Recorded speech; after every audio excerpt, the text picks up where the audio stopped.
Or Firebase with me, Chris Esplin. Today we're covering security rules. I'm going to teach you security rules for Firebase, and I'm going to teach you Bolt, which is the Firebase Security Rules compiler that you really want to use to make security rules much easier to manage. Okay, so first, why security rules? Without security rules, you cannot secure your data in Firebase. This is the only way to make it really work.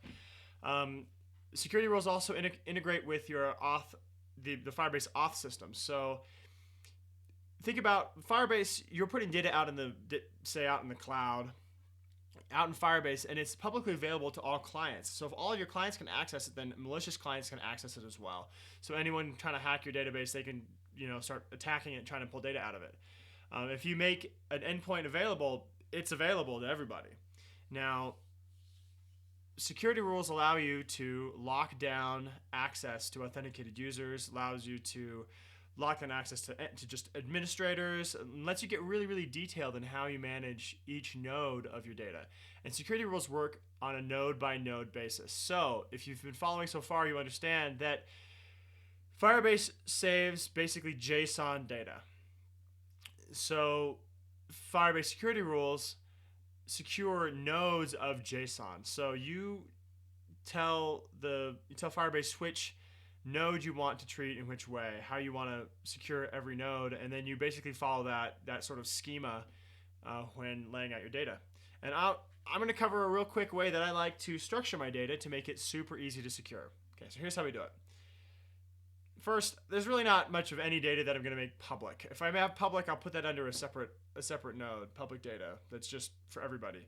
Usually I require authentication to access any data, especially to write to it. Okay, so first, users. Here we go. I've got 3 users in this data set.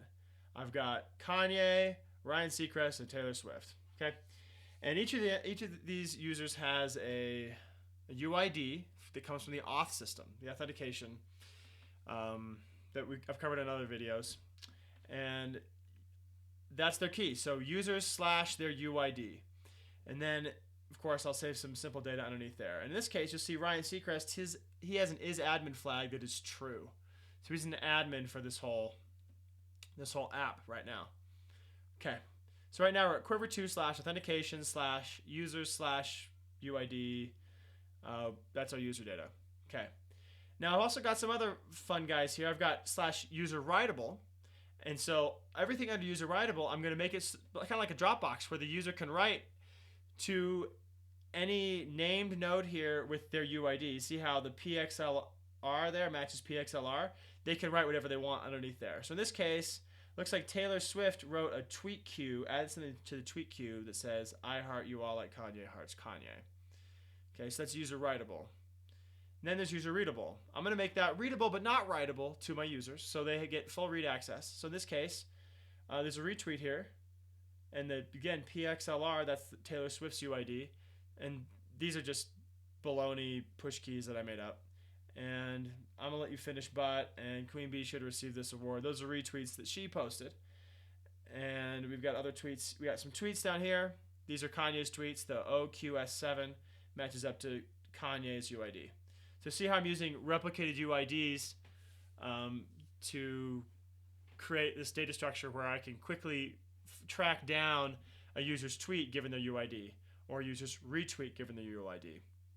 And I can kind of join that into the data set.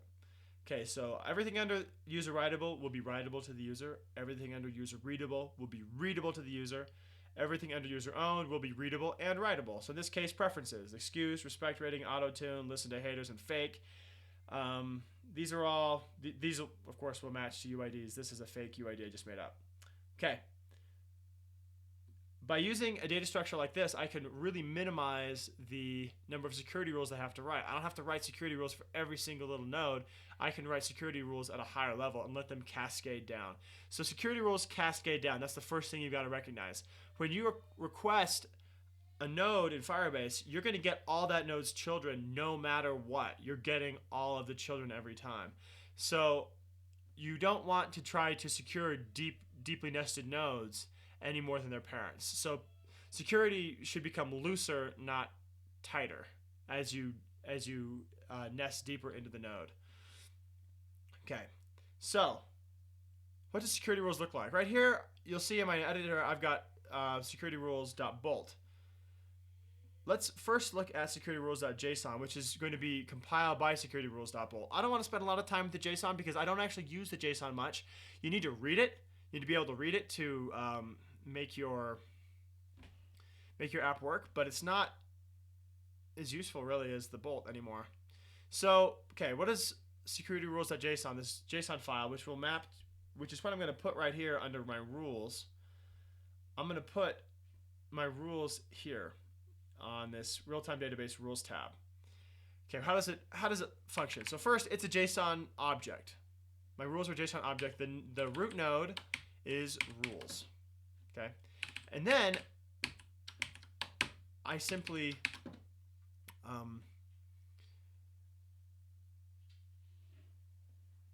I walk down the data structure by naming the nodes. Now I've got options. I can name a node or I can make it a wildcard. So you'll notice here I've got authentication as my root, then authentication /users /wildcard UID. So by putting a $sign in front of it, I wildcard that level of that depth, that part of the path. So authentication /users $UID, this is going to match all UIDs that are not otherwise specified. So I could say in here some admin UID, and I could, say .write true right here. So because I specified a UID, in this case, this imaginary some admin UID, because I specified it individually, this specification will win for some admin UID. But if it's not otherwise specified, it'll default down to this wildcard. The nice thing then about the wildcard is I get access to it within the rule. So you'll see here I'm using $UID. So I'm saying my auth object, which is, if you've seen my other auth video, you'll know that on the web client you get this user object. That's your auth object, your JWT, your JavaScript web token. Hopefully that's not confusing to use that terminology. It's JavaScript web token is a broad concept, and it's used in a lot of different systems. And Firebase Authentication uses what's known as a JavaScript web token, and that includes a UID. So auth.uid, this auth object, this AUTH, that's a special string here in your security rules that lets you access your JWT or your auth object. And I can access auth.uid right there to get my UID that's authenticated, and I can say, hey, if that matches $UID, in this case, this node name, then give me read access. So that'll give that user read access. But only that user, only the user with that UID will get access to users / their UID. Okay. And I can use like or operator as well in JavaScript, and I can use root. Root is a special word that lets me drop to the very root of my app. So root.child, I can navigate with child and parent like you do with the real-time database. So .child authentication, .child users, child auth UID, .child is admin, .val, that equals true. So admins now have access to this as well. They have read access to everybody. It's a little fancy here, so let's review what we just did. We did if the wildcard UID matches the authenticated user's UID, they get read access. Also, if I go to the root, I can walk up using their auth UID and check to see if they've got an isAdmin flag on the user, and I call .val on that to pull the value out. And if that equals true, I also give them read access. So go back here to the data. So what I called root.child authentication, .child users, .child auth UID. So now whatever their auth UID is. So if it's OQS7, you're going to see there's no admin. But if it's OIA9, you'll see the isAdmin flag is true. So this part of the statement will evaluate to true. So Ryan Seacrest will have read access, and it looks like he's going to have write access as well. He's going to have write access as well to everything. Check this out. Ryan, no one else has write access to their own user. Only Ryan Seacrest, as the admin, has write access. New data is also a special word that's used like root. So root is lets you jump straight to the root of your Firebase. New data starts at the chunk of data you're trying to write. So in this case, I'm writing new data, say, to my name. So new data.parent. I'm up to users now. .parent one more time. Go to go. Oh, because I'm writing at this level, the UID there is my new data, and then parent. I'm back to root again. Authentication, users, auth UID is admin val equals true. Okay. Now these rules right now are being compiled by Bolt. I didn't write these rules. You'll see I've got a whole bunch more down here. They're all really similar. I don't want to go over all the details here. You can definitely read the docs and understand them in great detail. I want to look at Bolt, because Bolt is where you're going to hopefully write your rules. So to use Bolt, how do we use Bolt? First, npm install g Firebase Bolt. Okay, you want to install Bolt and on your system using npm, of course, node. There we go. Now we got Bolt. So what can we do with Bolt? We can do. Now I've got two files here. I've got securityrules.bolt and securityrules.json. Let's check this out. So I'm just going to delete this. I'm going to delete my JSON. All right, now I'll hop over here and I'll say Firebase Bolt security rules security rules.bolt. I hit that and it will generate the security rules.json for me. Okay, so all it's doing is just transpiling these Bolt rules to a JSON file. All right, so let's hop over and look at Bolt, which is what I really care about. Okay, Bolt. Bolt is structured, and it's sort of this funky little language they've got set up. Yeah, it looks really confusing when you first see it, and when I first looked at it, like, what? But I read the docs for it, and it's actually pretty straightforward. You fuss around a little bit, and just generate. You make some changes, generate it, see what it looks like, and you can kind of learn it pretty quickly. I think it took me like an hour or so to really get the hang of it. But just to get you started. So there are three things you do at the top level of a Bolt file. First, you can define functions. Second, you define your paths. And third, you define types. Okay, so let's start off with a function. So a function is basically something I can inline into a path rule. So let's look at the path rule. Path rule. So path, I call the path keyword, and then I / authentication / users / UID. In this case, I put curly brackets to make it a wildcard. And I then get access to that UID in the rule. So in this case, I want to address authentication / users / wildcard UID. And within the rule, I then get that auth object I had before, and I get a UID object as well, or the UID string, because I wildcarded that part of the path. Okay, so now that I'm within a path block, I can define a few different things. One is read, so I can define this like little read. It's got like a function call, it looks like, but that's just to create a read block. So I make a read block, a write block, and an index block right here. My read block, I'm going to inline this function right here, passing in auth and UID. I'm inlining the isUser function, which will return if auth.uid equals the user key. So the first argument I'm calling auth, second argument I'm calling user key, and if they match up, then my user is so this part of the path UID matches the auth.uid, and they are the correct user for that node. They get access to it. Then I also I can use my my OR syntax again. Say, so if is user or is admin. Is admin, I don't need to pass in the user key, so I'm just going to pass in the auth object. And you'll see in here my isAdmin function takes the auth object and says root.child authentication, child users, child auth.uid. isAdmin.val, if that's true, then that's what I'm returning, then they're the admin, and this block returns true. And my read is true. You can do the same thing, but just with isAdmin for write. And then for index,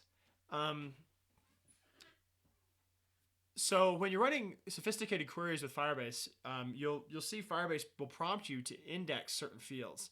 It'll say, oh, you're running a query that requires you to look at the sort by, say, the email field on the user. So right here, user, let's say I got email tswift at gmail.com. So because I'm going to be with this user's collection, I'm going to be querying by the email address. I need to index the email, and we actually define our indices in the security rules, and it's really simple. We just do index, and we pass in an array with double quotes, got to be double quotes, of the keys that we want to index. And just to see how this looks in the JSON, it looks like this. So it's index with index on, dot index on is the attribute string, and then it's literally just an array of the indices, the node names for that you want to index on. Okay. All right, so I just secured authentication /users/UID according to the UID, and of course, if the user's admin, they get access to read and write, and I indexed. Okay, next, I'm going to secure authentication /user readable /any wildcard object type /UID.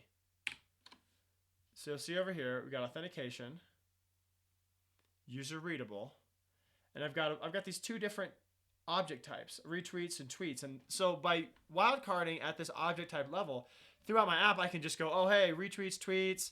I can create whatever sort of name I want here, and it doesn't matter because it's wildcarded. I don't have to go back and change my rules if I change my name retweets to re-tweets or something. And then of course the UID. So user readable retweets their UID, and I get access to the object type and the UID.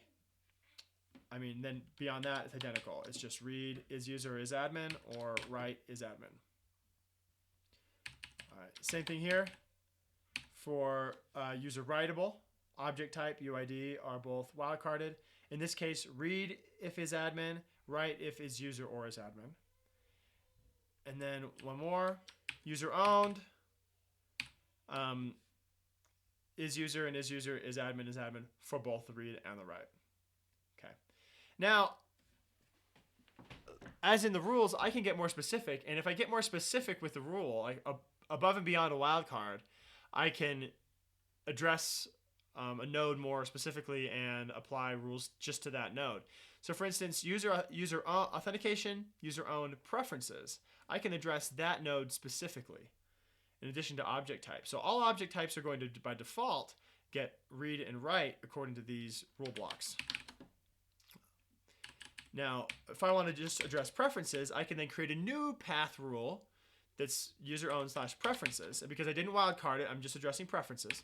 But I will wildcard UID as before.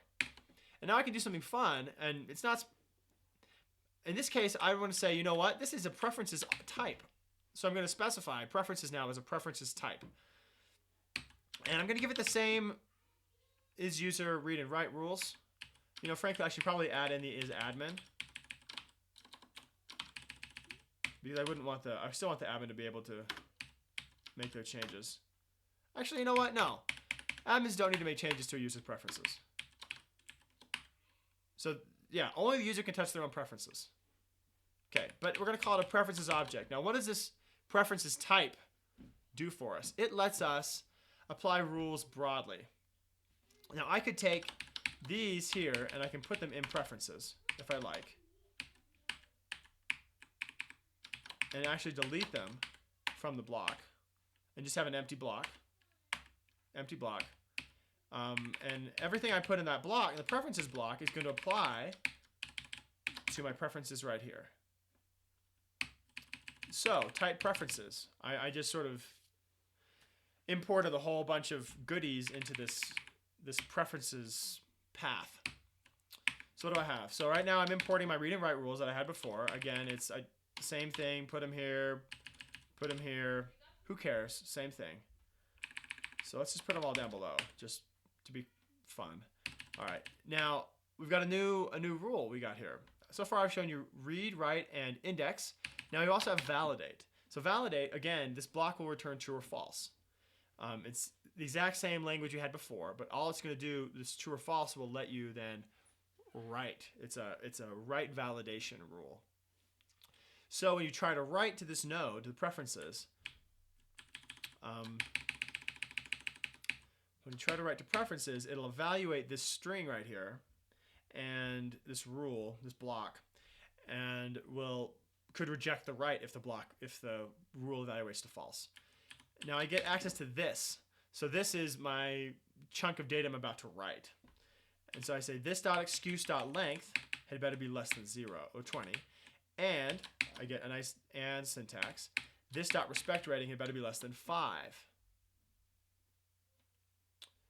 I can also, so in addition to this validation rule, I can also say, hey, there must be a use auto-tune node to my preferences, and that's got to be a Boolean. There must be an excuse node, which must be a string, and there must be a respect rating, which must be a number. And I can do number or string if I like, or number or null to make it optional. Or say baloney can be a Boolean or null. So these are some keywords I get. So I run this. Oh, didn't like that invalid property method. I wonder, can I just do null with a lowercase n? I haven't used null in a while. It's fine. Oh, nope, still didn't like it. Huh. Didn't like it. What happens if I just do null?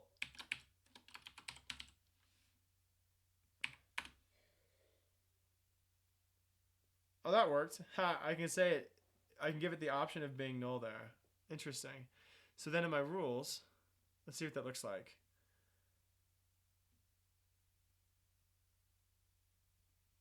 So down here in preferences, baloney has got to be null.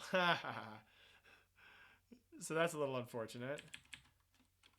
All right, well, I'm not certain how there is a way to do an or. There was at one point in time. I don't know if it's still around. Read the docs. Okay.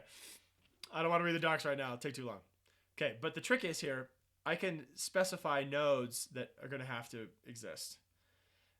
And you'll see over here, all others. So I've addressed the use auto-tune node, use excuse, respect rating, and baloney nodes. $other will automatically validate to false every time. So we're not going to be able to add any extra nodes that are not added in here to this type preference. And then, of course, the read and write rules get inlined as always with the validate rule up here. So you'll see new data has children, use auto-tune, excuse, and respect rating, and new data child excuse val.length is less than 20, and new data child respect rating .val is less than 5. So you can see how these security rules are getting created in with .json. All right, so next step. How do we deploy these rules? So we've written these rules. We've got a security rules.json. How do we deploy them? Now I got options. We can go over here and say, hey, copy, paste this whole thing. Go over here into rules. Select all, copy, paste it. Bam, publish. Rules are published. Okay? So I can just copy paste my security rules.json. But you'll note that's a little awkward. Copying and pasting all the time, that doesn't really scale very well. You can't put that into your build process. So we're going to use Firebase's Firebase tools. So npm install Firebase tools. You're going to need Firebase tools to deploy to Firebase anyway. So I'm going to install Firebase tools. All right, let's let that go. So now we're going to get access globally through npm install with a G flag for global Firebase tools. And this let us do our deploys automatically, programmatically, if you'd like to. All right, come on, Firebase tools, you can load. I swear I have a good internet connection. NPM is not the fastest. I should not have tried to do this live. Are you kidding me? Hey, there we go. Come on. You got this. All right, Firebase. So what we have access to now is we have access to Firebase. So I'm going to go into Firebase right here. I'm in my folder. So this is my folder. And I'm going to do Firebase init. It's going to initialize this folder to be a Firebase project. I'm just going to do database. Just deploy real-time database rules. Okay. I select my project. In this case, it's Quiver 2. I'm going to use, okay, I can use database.rules.json. That'll be the default. But I can use security rules.json if I like. Or I can skip this transpilation process and go straight to Bolt. I'm going to use Bolt. It already exists. You want to override it with the database rules for Quiver 2 from the Firebase console. Oh, we're not going to override it, no. All right, so our initialization is complete. And you'll see here, we open up Firebase.json. We've got just a really simple, I mean, we've only established a little bit here. You can get a lot fancier with Firebase.json, but in this case, we just got the bare bones, which is deploy security rules.bolt. All right, so let's just get rid of all of our rules here. All right, so we're just going to say .read true. Publish that. Okay, so now we got these just a read but no write access. Okay, so now Firebase deploy, and I think I can do rules. No.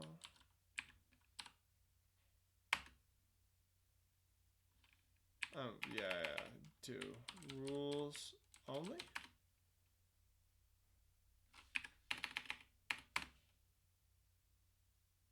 Ah, it doesn't like it. Firebase help.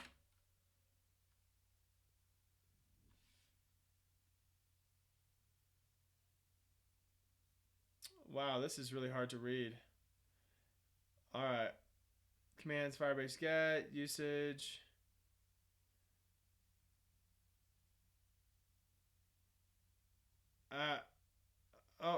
I can't read it. It's too hard to read. All right, let's just skip this. Firebase deploy. Let's just deploy everything I have. All right, so it's deploying. Rules ready to deploy. Deploy site complete. Okay, let's refresh this page and see what it looks like now.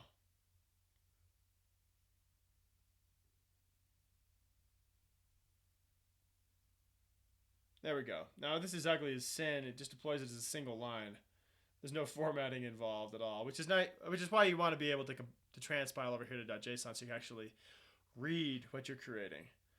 But anyway, so we can see that deploying the rules is pretty straightforward. This deploy command, Firebase deploy, there's a way to just deploy just the rules or just the files, because in this case I've only set it up to deploy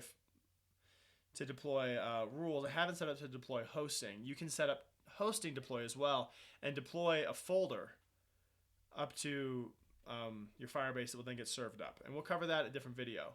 But that is a part of this Firebase deploy. In this case, though, because I just set up the rules, only the rules are deploying, and the rules are going up there. Okay. Let's see, is there anything I'm missing? We can do some tests real quick on this data. Okay, so let's see. Authentication.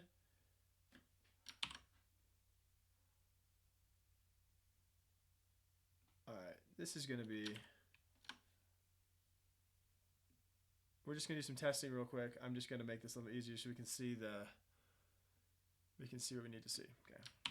So, .json. Can I read it? No, permission denied. Okay, authentication, user owned, user readable, all these things. So let's go to the user, see if we can read the user. Well, first, authentication. That'll be denied. Users, of course, that'll be denied. Now let's get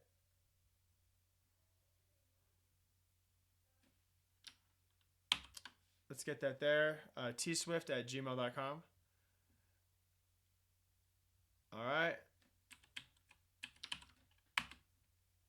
So that's denied as well. Now let's see real quick. I think I may need to. I need to get. Ooh, this is tricky. It's not gonna work very well for the demo. But if I had an auth, token, I could do auth equals T Swift's auth token. I don't have an auth token for this user because this user was created a long time ago and is fake. But this would then, it would work in that case. Obviously, I don't have it right now, so tough luck for me. Anyway, actually, you know what? I can show you how it works with Node. Okay, so check this out. So in Node, I can do something fun. I've got Firebase here, and I've got Kanye's UID. And I'm going to initialize the app. When I initialize my app, I can say database auth variable override and set the UID to Kanye's UID. All right. And so then I can test what I can read and what I can write as Kanye. I'm now impersonating Kanye with Firebase. So firebase.database.ref.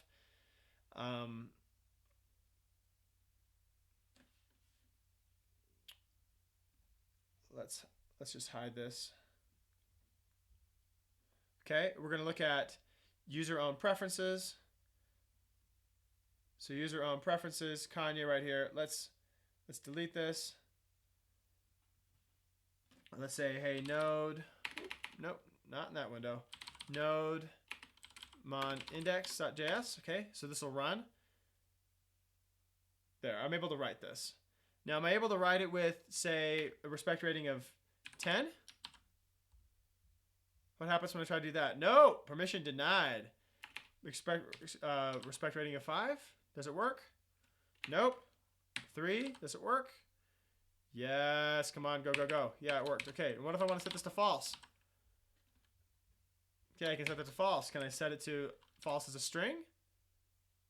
Nope. Okay, so you see it's got to be a Boolean. Same here. My excuse, it can't be some number. It's got to be a string. So you can see that preferences are getting respected correctly here. We can also do, in addition to this, we could say,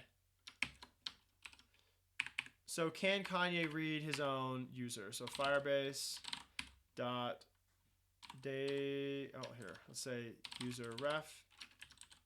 Our user ref. Oh my gosh, that's ugly. Firebase dot database dot ref. Authentication slash users slash Kanye's UID. Okay. And then we're going to say user ref dot once value dot then Kanye snap dot val. All right. So when I run this again, what do I get? There, I can get the data. Now, what if I put in, instead, I put in, this is T-Swift's UID. I know that because she doesn't listen to haters. All right, save that. Can Kanye read T-Swift's user? It's not looking like it, but I'm not getting an error. That's really funny. Huh, no error. That's odd.